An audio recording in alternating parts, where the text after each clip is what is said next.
Hi guys, welcome to our channel Telugu audio stories with Maithri. నా ఛానల్ని ఎవరైనా ఫస్ట్ టైం చూస్తున్నట్టయితే తప్పకుండా లైక్ చేయండి, షేర్ చేయండి అండ్ సబ్స్క్రైబ్ చేసుకోండి ఫ్రెండ్స్. ముడిపడని వీడని బంధం పార్ట్ 65. ఇక లేట్ చేయకుండా స్టోరీలోకి వెళ్ళిపోదామా ఫ్రెండ్స్. 10 మినిట్స్ తర్వాత మెల్లిగా లేపుతాడు కన్నా. ఆకలిగా ఉంది, తిందామా అంటూ కళ్యాణ్. మీరింకా తినలేదా అని అడుగుతుంది మెల్లిగా కావ్య. లేదు, మీటింగ్‌లో బిజీగా ఉండి తినలేదు. లేట్ అయింది అంటాడు కళ్యాణ్. సరే, నేను ఫేస్ వాష్ చేసుకొని వస్తాను అంటూ పైకి లేచి వాష్‌రూమ్‌లోకి వెళ్లి ఫేస్ వాష్ చేసుకొని వచ్చేసరికి మెయిడ్ భోజనం తెచ్చేస్తుంది. ఇక్కడికే తెప్పిచ్చేరా అంటుంది కావ్య. అంటూ తనకి ప్లేట్‌లో ఫుడ్ తీసుకొని కావ్యకి తినిపిస్తూ తను కూడా తింటాడు కళ్యాణ్. తినడం కంప్లీట్ అవుతుంది. ఏంటి విషయం, ఎందుకు అలా పడుకున్నావు అని అడుగుతాడు కళ్యాణ్ తర్వాత. ఏం లేదు, హెడేక్‌గా ఉంటే పడుకున్నా అంది. తినకపోతే హెడేక్ వస్తుంది మై డియర్ పెళ్ళాంగారు అంటూ ముద్దు పెట్టుకుంటాడు. తను కూడా హ్యాపీ అవుతుంది. లేదు, ఇకపైన భోజనం మాననులెండి అంటూ ప్లేట్స్ తీసుకొని కిందికి వెళ్ళిపోతుంది కావ్య. బట్ కావ్య ఏదో విషయం చెప్పట్లేదు అని కళ్యాణ్‌కి అర్థమవుతుంది. బహుశా నారాయణ గురించి అయ్యుంటుంది. ఒక్కోసారి అతి మంచితనం కూడా ప్రమాదంలో పడేస్తుంది. అది అర్థం కావడం లేదు కావ్యకి.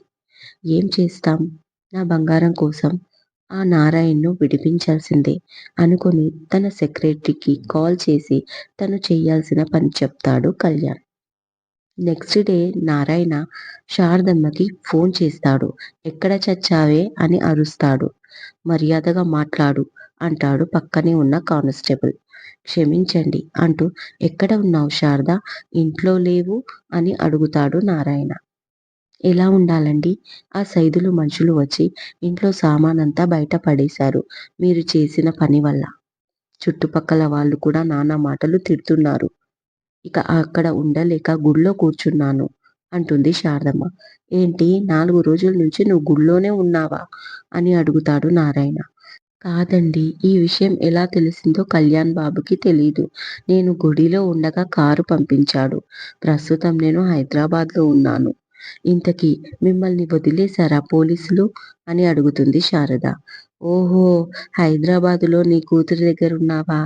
చాలా సంతోషపడి ఉంటారే ఇద్దరూ నాకు ఇలా జరిగినందుకు. మరి నేనేం చెయ్యాలి ఇక్కడ అని అడిగాడు వెటకారంగా నారాయణ. మన కళ్ళ ముందే మన వాళ్ళు బాధపడుతుంటే సంతోషపడే తత్వం మాది కాదులేండి. ఇంకో విషయం, నా కూతురే కాదు, మీ కూతురు కూడా ఇక్కడే ఉంది. ఈ విషయం మీకు తెలియదు అని నేను అనుకోను. మీరేం చేస్తారో మీరే ఆలోచించండి.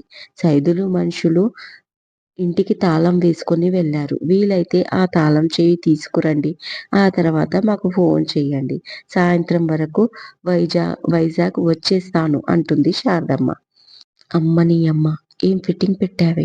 ఇప్పుడు ఆ సైదులుగాడికి నేను కనిపిస్తే నన్ను చంపేస్తాడు.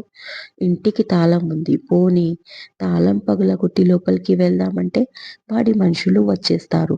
ఏం చెయ్యాలిప్పుడు అని ఆలోచిస్తూ కూర్చుంటాడు నారాయణ. ఏమయ్యా, నీ భార్య ఉందా? నేను స్టేషన్‌కి వెళ్ళనా మరి అని అడిగాడు కానిస్టేబుల్. బాబు, నా భార్య ఇక్కడ లేదు, హైదరాబాదులో ఉంది.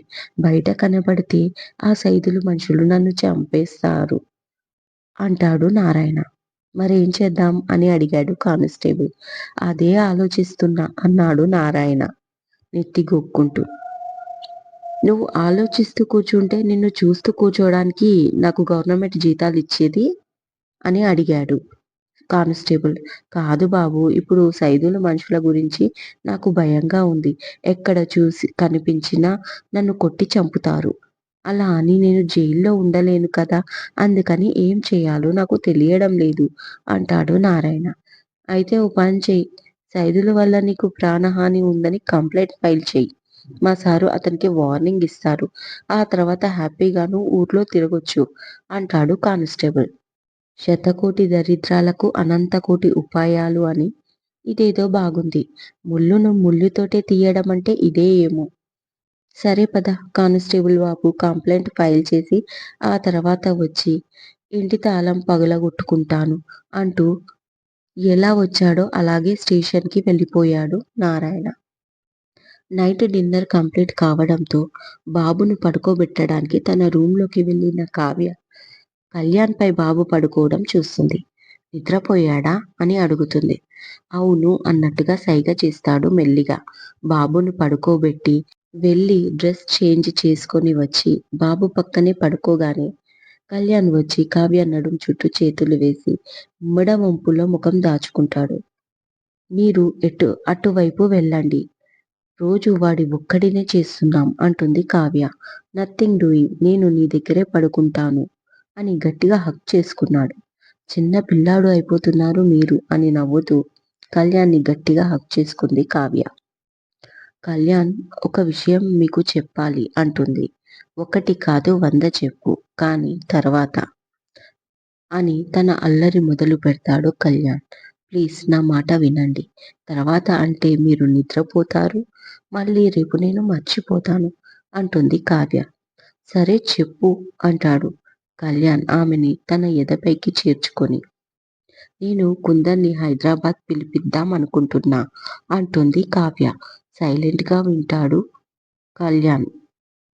4 రోజులు ఔట్ హౌస్ లో ఉంటాడు అంటుంది మళ్ళీ మెత్తగా అతన్ని గమనిస్తూ. కళ్యాణ్ వింటున్నాడు కానీ ఏమీ చెప్పట్లేదు. అయినా కావ్య కన్విన్స్ చేయడానికి ట్రై చేస్తుంది. వాళ్ళిద్దరికీ సర్ది చెప్పి మా చెల్లెలి కాపురానికి పంపించాలి అంది కావ్య. కాసేపటికి సరే నీ ఇష్టం అంటాడు కళ్యాణ్. మీకు కోపం వచ్చిందా అని అడుగుతుంది. అలాంటిదేమీ లేదు కన్నా అంటాడు మెల్లిగా కళ్యాణ్. మరి ఎందుకు నేను మాట్లాడుతూ పోతే సమాధానం ఇవ్వడం లేదు అని అడుగుతుంది కావ్య. సమాధానం ఇవ్వకపోతే కోపం వచ్చినట్టేనా? నేను చాలా సార్లు నిన్ను కిస్ చేస్తాను. దానికి సమాధానంగా నువ్వు నాకు ఇవ్వాలి కదా! అలా ఇవ్వకపోతే నీకు కోపం వచ్చినట్టా? అని అడుగుతాడు. ఆమె తల పైకెత్తి కళ్ళలోకి కళ్ళు పెట్టి చూస్తూ కొంటెగా. రాత్రైతే చాలు మీరు మీలా ఉండరు కోప్పడుతుంది పైకి లేచి కావ్య. నవ్వుతాడు అల్లరిగా కళ్యాణ్. కొంచెం సీరియస్‌గా మాట్లాడుకుందామా అంటుంది. ఓకే మేడం చెప్పండి అంటాడు. తను కూడా లేచి బెడ్ రెస్ట్‌కి ఆనుకొని కూర్చుంటూ. సాహితీ వచ్చినందుకు మన ఇంట్లో వాళ్ళు, మీరు ఎవరు ఏమీ అనలేదు. నా మీద అభిమానం వల్ల. లేదా నేను బాధపడతానేమో అనే కారణం చేత కూడా అయ్యుండొచ్చు. అలా అని నేను వాళ్ళ అభిమానాన్ని మిస్‌యూజ్ చేసుకోలేను. ఎంతైనా ఒకప్పుడు తమ ఇంటి కోడలైన సాహితీని తీసుకెళ్ళాడు కదా! అందుకే కుందన్ని పిలిపిద్దాం అంటే నాకు ధైర్యం చాలడం లేదు కళ్యాణ్. పోనీ వైజాగ్ వెళ్దామా అంటే అక్కడికి వెళ్ళాలని నాకు లేదు. బీచ్ పై బీచ్ పల్లి అయినా వెళ్ళొచ్చు. మా చెల్లి, అమ్మని తీసుకొని. కానీ నాకే మనసు ఒప్పడం లేదు. ఇదివరకు ఎలా ఉన్నానో తెలీదు కానీ ఇప్పుడు మాత్రం ఈ అందరిని వదిలేసి నేను ఉండలేను.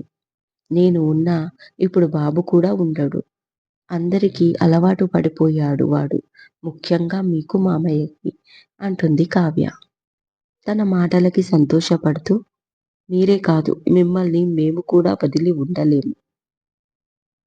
ఆ మాట నేను కాదు మన ఇంట్లో వాళ్ళే అంటారు అంటాడు నవ్వుతూ కళ్యాణ్. అదే కదా నా బాధ. మరి మా చెల్లెలి సమస్య ఎలా సాల్వ్ చేయాలో అర్థం కావట్లేదు అంటుంది టెన్షన్‌గా ఫేస్ పెట్టుకొని కావ్య. నువ్వు మరీ ఎక్కువగా ఆలోచిస్తున్నావు.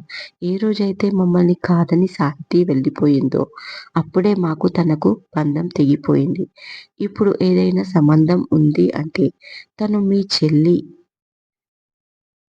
మీ చెల్లిలాగానే చూస్తాం మేము. ఇక తనతో సంబంధం లేనప్పుడు కుందన్‌తో మాకేంటి ప్రాబ్లమ్? బట్ ఇంట్లో వాళ్ళ గురించి ఆలోచిస్తున్నావు. అది కూడా నిజమే. వాళ్ళకి ఫీలింగ్స్ ఉంటాయి కదా! అంటాడు కళ్యాణ్. అదే కదా నా బాధ. చాలా సున్నితమైన బంధాలు కళ్యాణ్.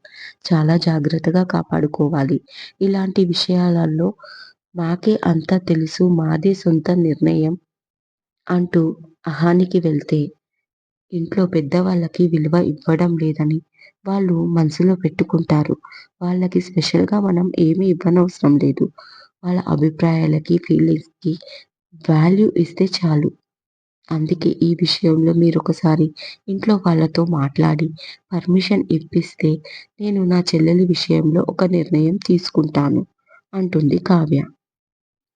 ఓకే బంగారం. నేను అర్థం చేసుకున్నాను నీ బాధ ఏంటో. నేను బాబాయితో మాట్లాడతాను. బాబాయ్ ఓకే అంటే తనే నాన్నని కన్విన్స్ చేస్తాడు. వాళ్ళిద్దరూ సరే అన్నాక ఇక ఇంట్లో వాళ్ళ నుంచి ఎలాంటి ప్రాబ్లమ్ ఉండదు అంటాడు కళ్యాణ్. సరే త్వరగా ఆ పని చూడు అంటుంది కావ్య. నీ పని తర్వాత ముందు నా పని చూడు అంటాడు కళ్యాణ్ కొంటె. మన పక్కన బాబు పడుకున్నాడు కదా అంటుంది కావ్య. వాడు పడుకున్నాడు కదా ఇంకేంటి ప్రాబ్లమ్ అంటూ ఆక్రమించుకున్నాడు కావ్యని కళ్యాణ్. నెక్స్ట్ డే మార్నింగ్ వర్కౌట్లు కంప్లీట్ చేసుకొని సురేంద్రని కలిసి విషయం చెప్తాడు కళ్యాణ్. దానికి సురేంద్ర ముందు ఇష్టపడడు. కానీ కావ్యకు కూడా వేరే ఆప్షన్ లేదు బాబాయ్ అంటాడు కళ్యాణ్. అది నిజమే. మనకు చెడు అయ్యిందని వేరే వాళ్ళకు చెడు చేస్తామా? మన కావ్య గురించి మనం ఆలోచించుకోవాలి. పైగా ఎంత కాదనుకున్నా మన కావ్యకి చెల్లి తను. తను కాకుంటే ఇంకెవరు సహాయం చేస్తారు? సరే నేను అన్నయ్యతో మాట్లాడతాను. అప్పటి వరకు ఈ విషయం అమ్మకి చెప్పకు. జాగ్రత్తగా ఉండు అంటాడు శాంతమ్మ గురించి తెలిసిన సురేంద్ర. అలాగే బాబాయ్ నువ్వు నాన్నతో మాట్లాడు. నాన్న ఓకే అంటే ఆ తర్వాత ఇంట్లో వాళ్ళకి చెప్దాం. లేదంటే బయట ఎక్కడైనా ఏర్పాటు చేస్తాను వాళ్ళకి అంటాడు. అలాగే నాన్న అంటాడు సురేంద్ర. చలపతి శారదమ్మకి నారాయణ కాల్ చేసి వైజాగ్ రమ్మని పోరు పెడతాడు. ఎక్కడికి రావాలి అని అడుగుతుంది. ఇంకెక్కడికి ఇంటికి. సైదులు ఇక మనల్ని ఏమీ అనడు. నేను తిరిగి కేసు పెట్టాను. ఇక నువ్వు నోరు మూసుకొని నువ్వు నీ కూతుర్ని తీసుకొని ఇక్కడికి వచ్చెయి అంటాడు నారాయణ. ఇదే విషయం సాహితికి చెప్తే నేను ఇప్పట్లో రాను. నువ్వు వెళ్తే వెళ్ళు అంటుంది సాహితి. లైన్‌లో ఉన్న నారాయణ ఫోన్ స్పీకర్ ఆన్‌లో పెట్టించి అమ్మా సాహితీ! అక్కడ ఉండాల్సిన అవసరం నీకు లేదమ్మా. నీకు ఏ కష్టం వచ్చినా, నష్టం వచ్చినా నిన్ను చూసుకోడానికి నేనున్నాను. వచ్చేయ్ తల్లీ అని బతిమాలుతాడు. లేదు నాన్న అక్క కుందన్‌తో కూడా మాట్లాడింది. తను కన్విన్స్ అయ్యేలాగా ఉన్నాడు. ఇప్పుడు నేను అక్కడికి వస్తే అంతా పాడైపోతుంది అంటుంది సాహితి. నేను మాట్లాడతాను సాహితీ కుందన్‌తో. నీ కాపురం నేను చక్కబెడతాను అంటాడు నారాయణ. లేదు నాన్న నీ పేరు వింటేనే కుందన్ మొండి పడుతున్నాడు. ఇక కుందన్ అక్కకి తప్ప ఎవరికీ వినడు. చివరికి నాకు కూడా. కుందన్ నన్ను తీసుకెళ్ళడానికి ఒప్పుకున్న వెంటనే వైజాగ్ వస్తాను అంది సాహితి. ఆ కావ్య నీకు మంచి చేస్తుంది అనుకుంటున్నావా? పిచ్చిదానా పైకి కనిపించేంత మంచిది కాదు. నీ పైన జాలి చూపిస్తూ ఎంత సంతోషపడుతుందో. నువ్వేమో నీ స్థానం కబ్జా చేసిన దాని ఇంట్లో ఉంటున్నావు. దిక్కులేని దానిలాగా. అక్కడ ఉండడానికి సిగ్గులేదా? అని అరుస్తాడు నారాయణ. అప్పుడే కావ్య సాహితిని కలవడానికి వచ్చి ఆ మాట విని షాక్ అవుతుంది. కావ్య ఆ మాటలు వినడం సాహితీ, శారదాలు కూడా చూస్తారు. అయ్యో అంటుంది శారద. సాహితీ స్పీకర్ ఆఫ్ చేసి నేను రావాలనుకున్నప్పుడు వస్తాను. ఇప్పుడు బిజీగా ఉన్నాను నాన్న అంటూ కాల్ కట్ చేస్తుంది. ఇదండి ఇవాళటి ఎపిసోడ్. ఈ ఎపిసోడ్ మీకు నచ్చినట్టు అయితే నాకు కామెంట్‌లో చెప్పండి. అలాగే లైక్ చేయండి, షేర్ చేయండి అండ్ సబ్స్క్రైబ్ చేసుకోండి ఫ్రెండ్స్. మరొక మంచి ఎపిసోడ్‌తో మీ ముందు ఉంటాను. మైత్రి.